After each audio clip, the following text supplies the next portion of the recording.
we're counting down the 15 banned golf moments that shocked the world. From jaw-dropping rule changes and high-stakes tech crackdowns to player suspensions that forever scarred reputations, each entry on this list forced golf's guardians to draw new lines between fair play and scandal. You'll see behind-the-scenes policy shifts, controversial equipment bans, explosive gallery showdowns, and real cases of deception so outrageous, careers were changed overnight. Some rules were made for fairness, but others ignited fierce debate over tradition and integrity. Which banned moment tops them all? Let's tee off with number 15 and the end of one of golf's strangest enforcement traditions. Number 15. For years, golf fans at home wielded surprising power.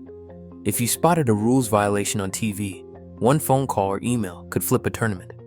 That all changed after the 2017 ANA Inspiration, when Lexi Thompson lost a major because a viewer emailed in a penalty from the previous day. The uproar was instant. Was this fair or just chaos by remote control? Starting January 1st, 2018, the USGA and R&A shut the door on outside tips, ending crowdsourced officiating for good. Purists cheered, tech diehards grumbled, but golf finally drew a line. No more trial by television. Number 14. Imagine walking onto the green, armed with a caddy's secret weapon, books packed with arrows, color-coded grids, even percentage break calculations down to the decimal. By 2018, these hyper-detailed green reading guides had become a multi-million-dollar industry, with companies like Strackline turning laser scans into high-tech blueprints for every putt. But on January 1st, 2019, the USGA and R&A slammed the brakes, banning these NASA-level maps to restore skill and judgment to the game. The fallout? Vendors lost up to 70% of their revenue overnight, and pros suddenly felt blind on the greens, forced to relearn a craft they thought they mastered. Number 13. In 2016, the USGA and R&A drew a new line in the sand. Anchored putting was out. The rule didn't ban long or belly putters themselves, but made it illegal to brace the club against your chest or stomach for extra stability. For players like Keegan Bradley and Webb Simpson, both major winners with the anchored stroke, the change wasn't just a tweak, it was a career crossroads. Putting stats and earnings nosedived as they scrambled to rebuild their technique. Rule 14-1B, effective January 1st, 2016, marked the first time golf policed how you move, not just what you swing. The fallout? A generation of pros forced to relearn the most nerve-wracking shot in the game. Number 12. In 2021, golf's most bizarre gallery crackdown unfolded when the PGA Tour declared that shouting "Brooksy" at Bryson DeChambeau would get you tossed from the course. The code word was a jab, born from the heated Koepka-DeChambeau feud, and fans loved testing the limits. But this time, security didn't just wag a finger. They actually escorted hecklers out, sparking a firestorm over free speech and golf's reputation for stuffiness. Never before had the sport policed fan speech so bluntly. Was this about protecting players, or did golf just become the no-fun zone? Either way, the line was drawn, and some fans found themselves on the wrong side of it. Number 11. Gary McCord's ban from the Masters telecast stands as the ultimate lesson in venue power. During the 1994 broadcast, McCord described Augusta's greens as bikini waxed and joked about body bags lurking behind the 17th. Augusta National didn't just take offense. They flexed their authority, pressuring CBS to exile McCord from all future Masters coverage. No official explanation, no second chances. Nearly 30 years later, the ban is still in place. The message was clear. At Augusta, tradition trumps personality, and even the most popular broadcaster can be erased for a single, irreverent line. Number 10. Muirfield, a Scottish club steeped in tradition and host to 16 Open Championships since 1892, found itself at the center of a modern reckoning in May 2016. When the club's members voted on whether to admit women, 67% said yes, but the rules demanded a 75% supermajority. That shortfall triggered an immediate response. The R&A yanked Muirfield from the Open Rota, making headlines around the world. For the first time, a venue was banned from hosting golf's oldest major over gender discrimination, not course conditions or finances, The backlash was swift and relentless. Public campaigns, lost prestige, and a year in the wilderness. Only after a second vote in 2017, when the club finally met the threshold, was Muirfield reinstated. But the message had been sent. In golf, social justice could trump even the weight of history. Number 9. The Ping Ai 2 wedge saga reads like a loophole thriller. Back in 1990, a lawsuit settlement allowed pre-1990 Ping Ai 2 wedges, famous for their sharp, square grooves, to remain legal, even as new groove rules tried to rein in spin and control. Fast forward to 2010. Phil Mickelson, always a fan of pushing the envelope, pulls out a decades-old I2 wedge in competition, igniting a firestorm. The physics were clear. These old grooves offered more bite than anything else in the field. The uproar forced the PGA Tour to act, closing the loophole with a player agreement addendum that barred even the grandfathered clubs. Overnight, a legal technicality was wiped away in favor of competitive integrity. The message? In golf, fairness trumps clever paperwork, no matter how vintage your gear might be. 8th place, June 9th, 2022, marks the day golf's Cold War turned hot. As LIV Golf's inaugural event teed off in London, the PGA Tour fired back, suspending 17 players on the spot for joining the Saudi-funded league. The memo landed like a thunderclap, citing $25 million purses and willful violation of tour regulations. Names like Phil Mickelson and Dustin Johnson were suddenly out, caught between generational money and tour loyalty.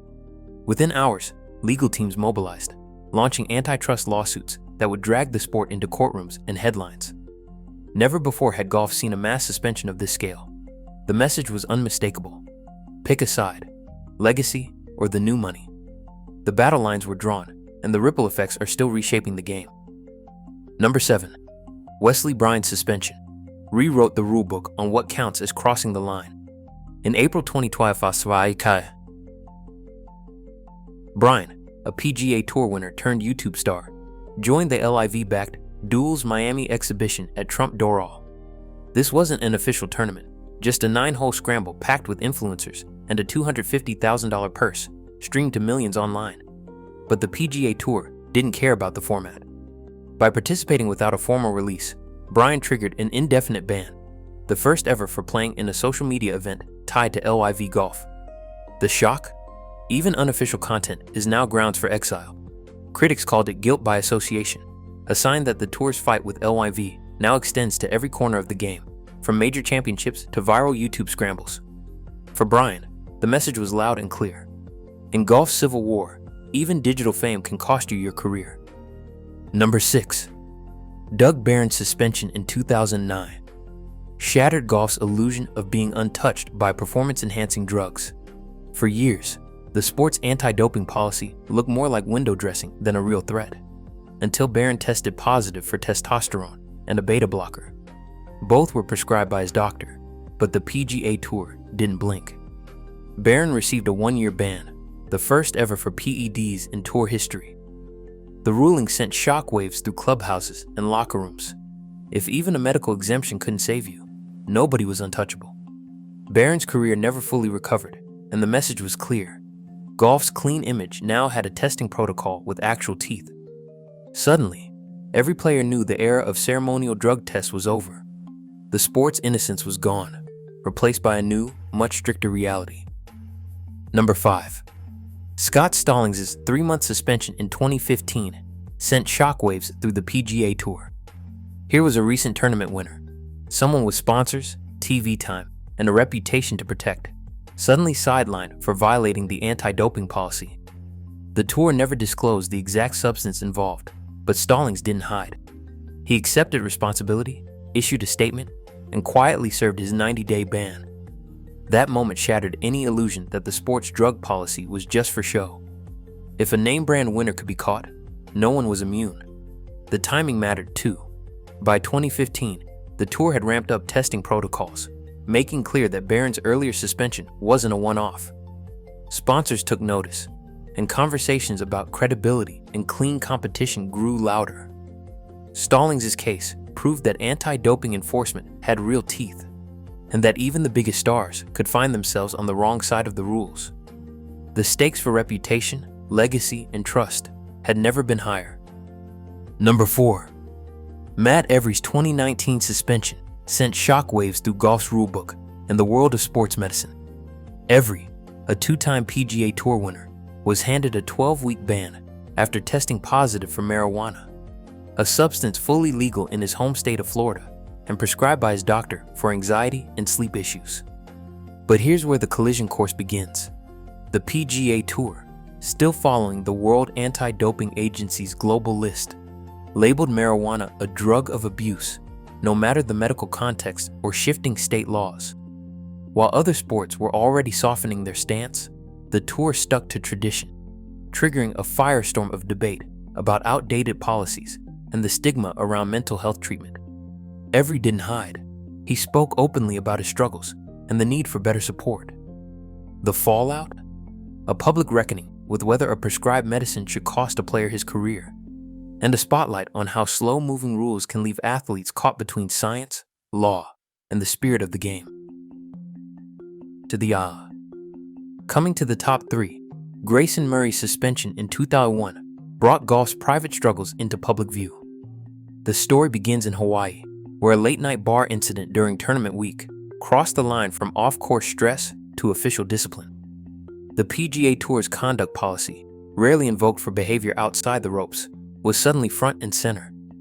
Murray's punishment wasn't just about a single night gone wrong. It was indefinite, with reinstatement tied to completing a treatment program and satisfying behavioral standards set by the tour. But this wasn't a case of a player quietly serving time. Murray spoke out, admitting to alcoholism and depression, and describing the relentless pressure of tour life. "Why was I drunk? Because I'm an alcoholic who hates everything to do with the PGA Tour life," he posted, stripping away any illusion of easy answers. His openness forced a reckoning. Should golf respond to personal crises with punishment or support? The fallout reached far beyond Murray himself, sparking debate about the line between discipline and welfare in a sport that's long prided itself on honor and decorum. For the first time, the conversation wasn't just about broken rules, it was about broken people, and whether the game could find compassion in the face of pain. In second place, Simon Dyson's spike mark scandal at the 2013 BMW Masters stands as a warning shot for anyone who thinks golf's rules are open to interpretation. The moment is almost blink and you'll miss it. Dyson, a 6-time European Tour winner, taps down a spike mark on his putting line, caught on high-definition broadcast, replayed from every angle. To casual viewers, it looks minor, maybe even accidental. But the discipline committee saw it differently. Their verdict? A 2-month suspended ban and a £30,000 fine, one of the harshest penalties ever handed down for a single on-course action. The message was unmistakable. Intent doesn't matter. Reputation doesn't matter. And even a fleeting improvement to your line is treated as a serious breach. Dyson's career never shook the label. He became the spike mark guy, his name synonymous with the zero-tolerance culture that now rules professional golf. In a sport built on self-policing and honor, this case drew a hard line. The rules are absolute, and the fallout for even the smallest slip can be devastating. And finally, in first place, Elliott Saltman's 3-month ban stands as golf's ultimate scarlet letter, a moment when the honor code wasn't just broken, but shattered in full view. The story unfolds on the European Challenge Tour, where whispers of improper ball marking trailed Saltman from tee to green. This wasn't a case of a single slip or a misunderstood rule. Over months of scrutiny, officials gathered video evidence and eyewitness testimony, building a case that Saltman had repeatedly and deliberately replaced his ball ahead of its original spot. Each infraction meant a tiny, illegal advantage, hard to spot in real time, but devastating when the pattern came into focus. The investigation's findings left no room for doubt. This was systematic, not accidental.